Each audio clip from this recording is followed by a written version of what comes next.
Hey everybody, this is Abby from Realistic Kitchen and Gardens. Today is Thursday, May 14th. We're roughly 2 weeks after our frost-free date. I wanted to show you my raspberries. I can't remember, I assume this cage was up from the last video, before the last video. But anyway, the anti-bird cage is haphazardly up. But the raspberries are covered in buds and blooms, and I don't know if you caught it before it tucked around the shrub. But there's bumblebees in here too. Here it is. That's why I used the chicken wire, so that birds can't get in, but the bumblebees can, because they're the main pollinator for my raspberries. So I'm really happy with how the raspberries are doing. I did a pretty hard prune from their fall growth, and some of them didn't come back, which is fine. There's also new ones coming in. This specific small cane was up in the fall. It was like minuscule, and then the others are new. So this one, if I can get my finger to be visible, this one here is new this spring, so that'll probably be fall flowering, as well as that one there and a few of those back there. I have the baby motor in my pocket and it's angry about me being too far. So let's head down to the garden. This is probably the one coolest day, with a high of about 62. It's cloudy, and then next week it's supposed to hit the 80s, and lows at night are going to be in the low 50s, which is still a smidgen cool. God, I'm chomping at the bit to get stuff outside. I just have so much stuff out or inside still. Like peppers are really temperature sensitive, so I don't want to jump the gun on that. But I cleaned up the blueberry patch. One day I'll remember who's who, but they're just kind of cruising along anyway. Some new growth, not fall over. Some new growth. I feel like the color on them looks a little better too. Not quite as red and angry, but I think I had more assumed that was from cool temperatures. Look at all the new growth on this little guy. So, early variety, mid variety, and late variety. This is, I can never remember which, between late and early and late, I can't remember which one's Patriot and which one is Jersey, but there's Jersey. Northland is definitely the middle, and there's Patriot, so there's that. Cruising right along. I won't expect to see berries on those for probably at least a year or two, honestly. I have to do a lot of work on the soil pH though. The strawberries these are the everbearing that I kind of haphazardly threw in the ground last year after buying them cheap from a woman who had like this massive patch in her yard. It was funny. It was like this, the bed was probably as big as both of these swaths together, and it was just jam-packed full of berry plants. But this one finally is fruiting, or maybe it was already, I've forgotten. But I've been trying to keep this. I trimmed this the other day and I cut off a few of the stalks there, but we're getting there. We just need some warm weather and a little more rain, because I ain't doing shit for those. I just don't have, I'm gonna get a water pump, a small water pump to set up to attach. Most of them are called, I've done very little research on it, but with a quick couple Googles, there's a pump that basically you get a little, I call them pony hoses, but like a little short hose that I connect to the regular, like there's a spinny thing with a faucet tip that I put on there, and then I connect the little pony hose, which is like 2, 3, 4 feet. And then you put the pump on one side and then more hose, like the actual hose you want to use out here. And that's how you get the water pressure in. So that's what I'm going to try to do this year. Those pumps run anywhere from like $50 to 200, 250 bucks. So it's definitely variable. But it would be nice to have a hose that I can just walk around with instead of buckets. But God, I gotta get my butt moving on this. So I'm gonna start this now, or say this now, rather than go back to it at the end. This row B is gonna be fallow, so I don't have to do that. But I need to clear out this row for the cucurbits. Watermelons, cantaloupes, cucumbers, pumpkins, maybe pumpkins. I haven't decided yet. I may put the pumpkins in like a Three Sisters style in with the corn, which is the row after the garlic. And cucamelon. I'm gonna try cucamelon this year. I don't know if we'll like it, but might as well. It's not a perennial, it's just an annual plant. But so this is, I've been using these carrot boards as weight and sun blocking to try to choke all this stuff out, rather than, because it looked as bad as that, even worse. So it's done a lot of the work I needed it to do. I haven't moved the cardboard yet on the end here, but I'm trying to kind of move it to choke more of that stuff out. Woo! Hi, mole, mouse, whatever the hell you were. Yeah. Trying. I need to get that done ASAP. Because the cucurbits have been started indoors, all of them. The only thing I don't start indoors is zucchini, because that stuff grows so fast it would be silly. I need to weed this section again. It was supposed to be all peas, but it wasn't. Ooh, I forgot.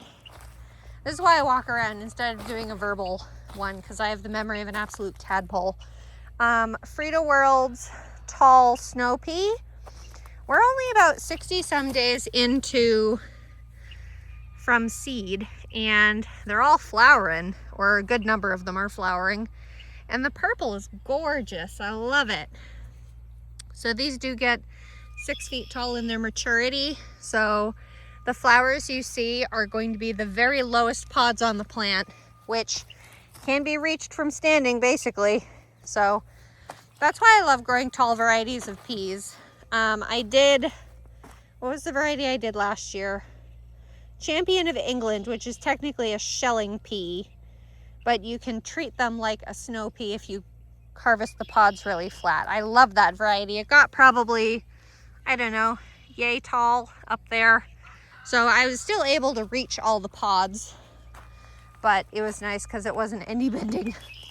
And then here is the one and only super sugar snap pea plant that I have. And they're about ready to open flowers too. So that's pretty fun. The cucamelons are gonna go down here. And I think I have 2 pumpkins in here, and then the cucumbers, the slicing cucumbers. I think the pickling cucumbers are elsewhere. I can't keep track. The onions are sizing up really nice. They were transplanted out. Oh, little baby blackberry plant. Come here, you can't grow there. Grow somewhere else. They were transplanted out within a week that they came, and they came, I think, mid-March. Have they really been in 2 months already? Well, I'll be darned.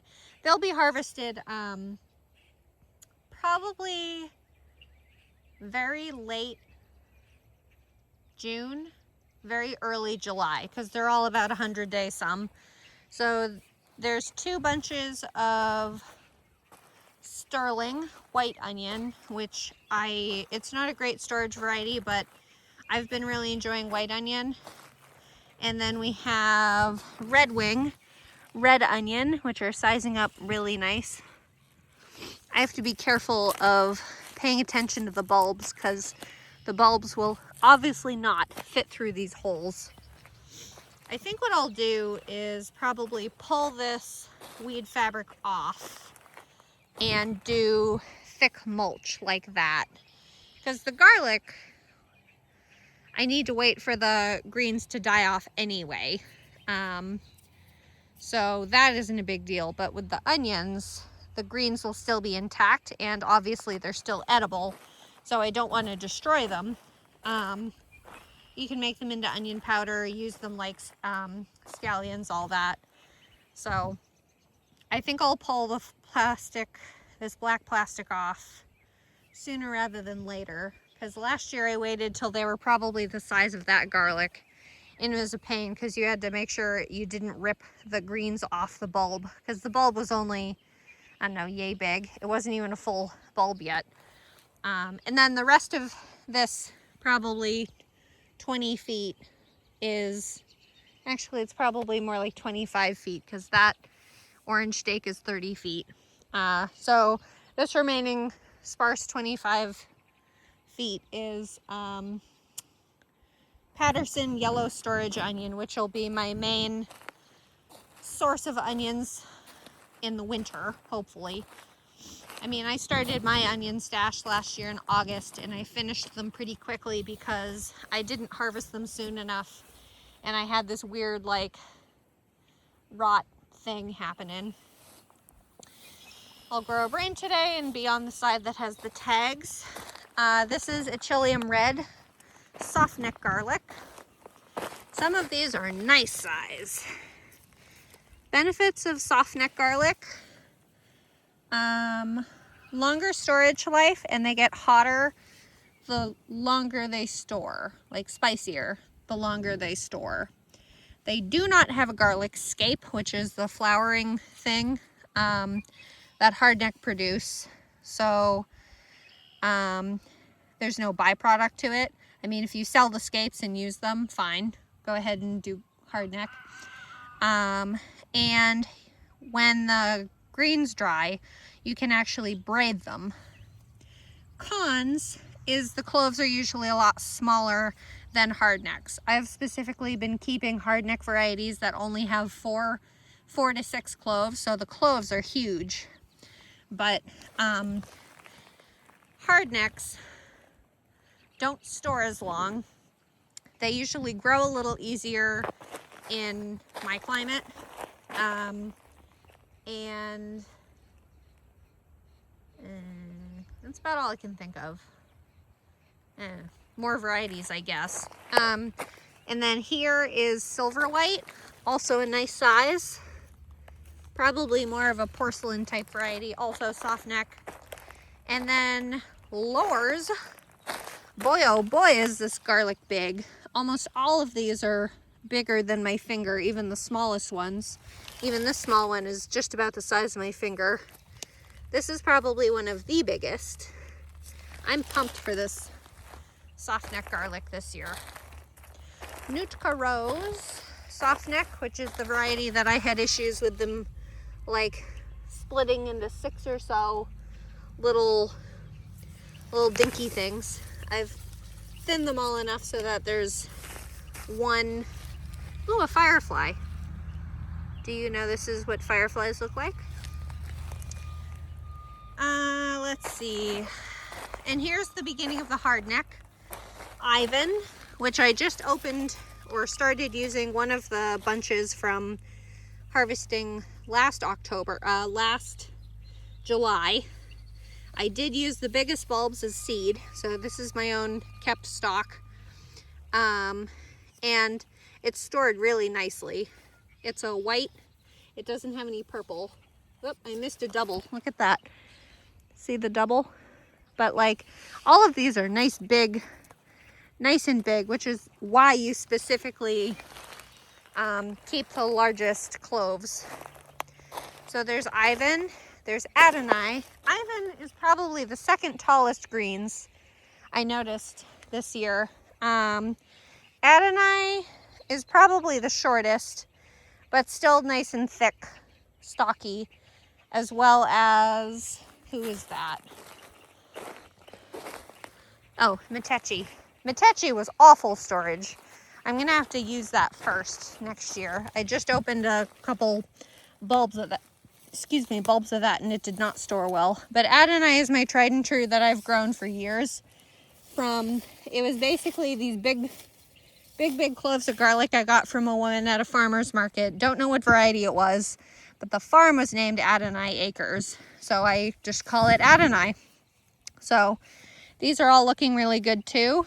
Adonai is probably 6 to 8, no, between 4 and 8 cloves per bulb. I've been trying to wheedle them down to thinner. Metechi is supposed to be a hot type of hardneck. Oh, I forgot to show you. I think it was, there it is. This is on Ivan. We're already starting to scape.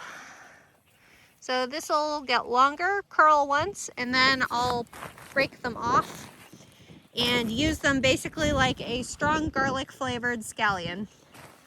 So you need to pull them off so it focuses growth on the bulb, not on trying to flower and produce seed. Let's see. Adonai, this is probably the probably the different varieties, huh? But I don't see a tag. God only knows what I've done. I'm really surprised. This definitely looks like a different variety, but I can't find a tag, which is very strange. I don't know. It's definitely another one. Let's see. Ivan, Adonai, Metechi. I want to say Georgian. Well, there's Georgian Crystal, which starts there and goes to the green stake there. So that's Georgian Crystal, which is definitely the tallest variety. Not the thickest though, but not bad. Excuse me, dry out here. I don't know what variety that is. God only knows. Freaking tags. Okay, carrots are looking fabulous. This is the Berlin hybrid orange carrot variety that is new to me this year. Very sparse seeding. Both of these planted bits of carrot were same size seed packets, sown at the exact same time, same exact way, watered the same amount, same everything. So this hybrid didn't germinate as well. And I feel like they're a little bit behind, but I'm still pretty happy with them. They are an 80 to 90 day variety, so they've got a way to go. Both of these were seeded out March 4th, I think. So we're getting there, baby steps. But the rainbow carrots are much bigger. I feel like carrots are kind of an oxymoron because I think they like to grow densely, foliage-wise, because these are smaller than that cluster down there that's a lot tighter. But if they're that densely planted, then they'll start curling around each other and the roots won't be as pretty, which for growing it as a root crop, that's kind of the point. So, but these definitely are bigger. There's a good, probably a red dragon. The blend in here is red, orange, yellow. I don't know if they consider red and purple the same or if they have two separate varieties, because they are technically distinct, and white. So yeah, this is where the pole beans are gonna go.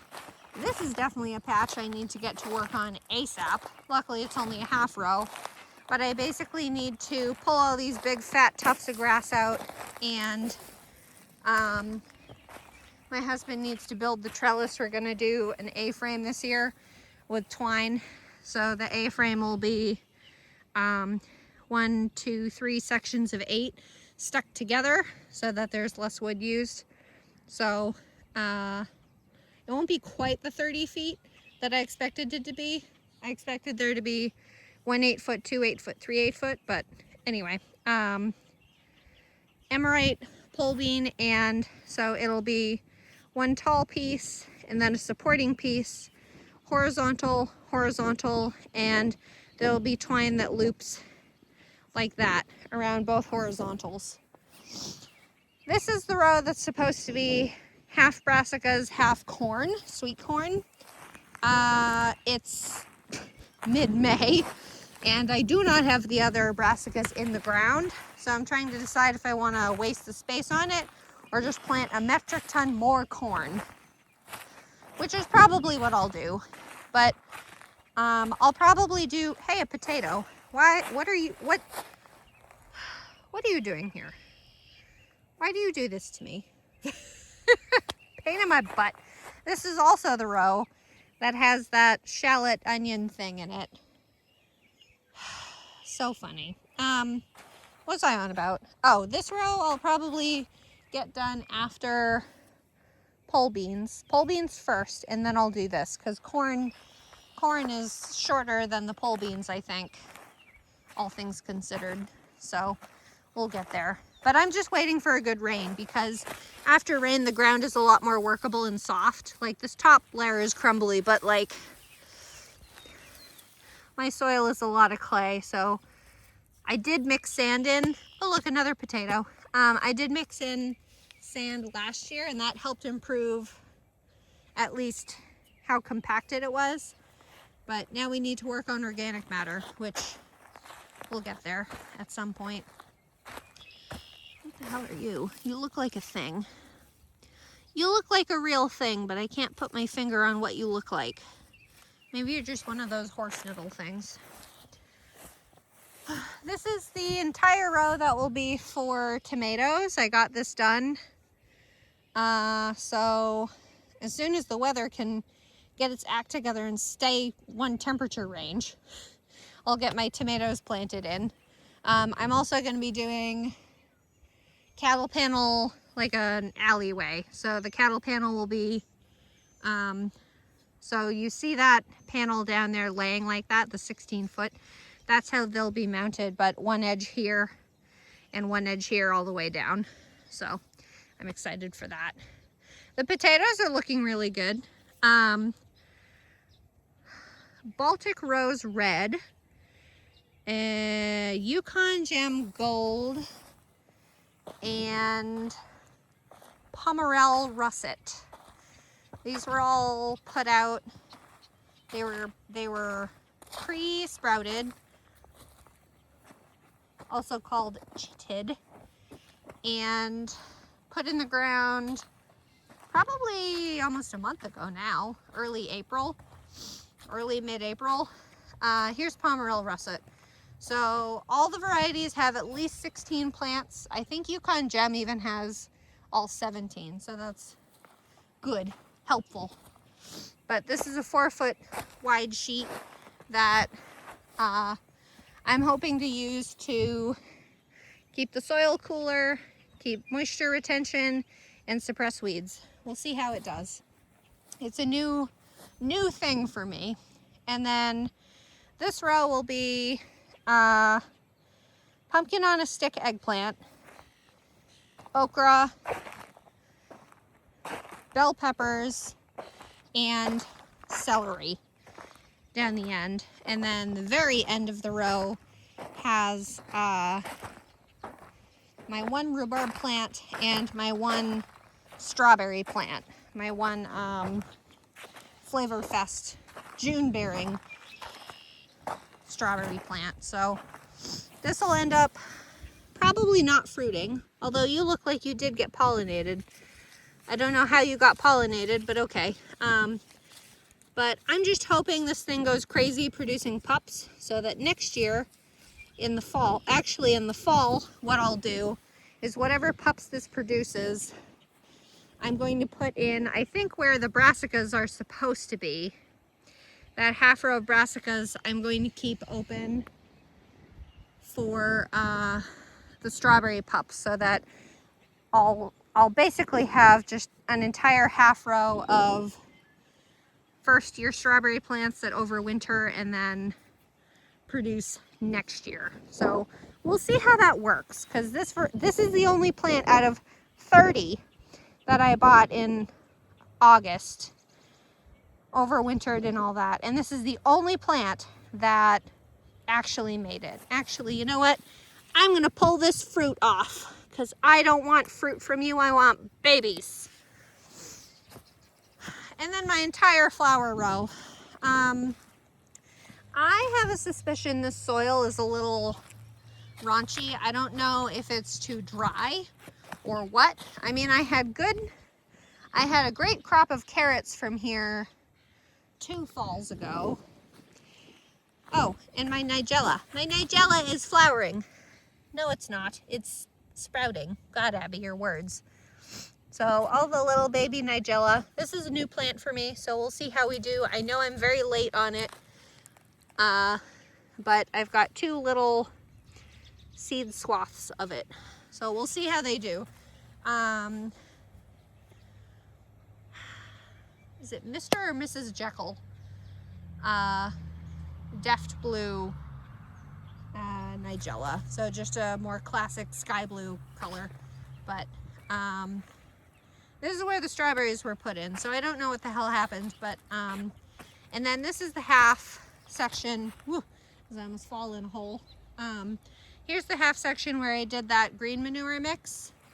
I have buzzed it down multiple times, and this freaking ryegrass is still coming back. So I'm gonna have to, luckily there's not nearly as much material in here as there was. Like, you can see a little bit of the green tufts in here, but everything else has died back and hopefully gone back into the soil. You can see some of it on the edge, but I hear birds screaming at me. I was trying to figure out what it was. So I'm gonna have to pull this up to get my other flowers in, because I've got a full row planned to put in. I just need to harden those off too. Again, when the weather gets its life together. I do have to direct sow. In general, I have to direct sow the zucchini once everything else is in. Coreopsis, cosmos, sunflowers. That's about it. I do still need to buy a few herb plants, but I'm not going to buy them until I can actually put them out, because I don't need more stuff in my basement. So I've still got plenty of work to do, and I should have gotten more done when the weather was cool, but I just dawdled. I dawdled, and it's my fault. But anyway, if you like this kind of stuff, please like, comment, and subscribe for more, and follow along on my Facebook page, Realistic Kitchen and Gardens, for daily shenanigans and updates. Okay, thanks. Bye.